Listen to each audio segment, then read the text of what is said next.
నైపుణ్యాల అభివృద్ధి అనేది చాలా కీలకంగా మారుతుంది. స్కిల్ డెవలప్మెంట్, ఆ తర్వాత ఆర్టిఫిషియల్ ఇంటెలిజెన్స్ అనే దాన్ని భావనను కూడా మనము ప్రగాఢంగా మన యొక్క విద్యా వ్యవస్థలో తీసుకుని వస్తున్నాం. కాబట్టి ఈ టెక్నాలజీని ఉపయోగించడం ద్వారా, సమగ్రతను మనము హక్కున చేర్చుకోవడం ద్వారా పిల్లవాళ్లకు, ఇటువంటి పిల్లలకు ఒక సమగ్రమైనటువంటి విద్యను అందించడం ద్వారా వాళ్ళ వ్యక్తి నిర్మాణం అనేది జరిగే అవకాశం చాలా ఉంటుంది. సమాజంలో సమాజ అభివృద్ధిలో వాళ్ళ భాగస్వామ్యం మనము ప్రస్తుత పరిస్థితిలో మనము ఏ రకంగా కూడా నిరాకరించేటువంటి పరిస్థితి లేదు. వాళ్ళ భాగస్వామ్యం అనేది తప్పనిసరి.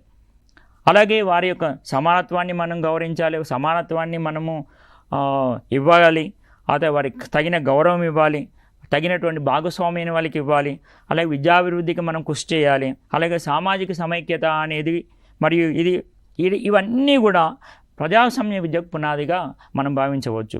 అంటే సమగ్ర విద్య అనేది ఒక రకంగా చూస్తే కాన్స్టిట్యూషన్కు అనుగుణంగా మనము ఇవ్వాల్సిన వారి హక్కులను గౌరవించాలి.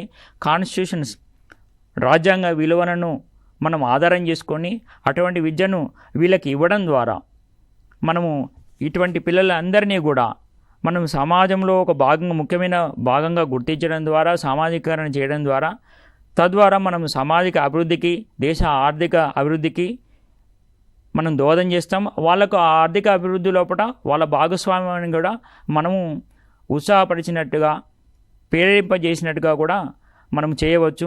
తద్వారా దేశ అభివృద్ధి అనేది జరుగుతుంది. ఇది కూలంకషంగా చెప్పుకున్నట్టయితే సమగ్ర విద్య యొక్క ప్రధాన ఉద్దేశము ఈ అంశాలు అని మనం భావించవచ్చు.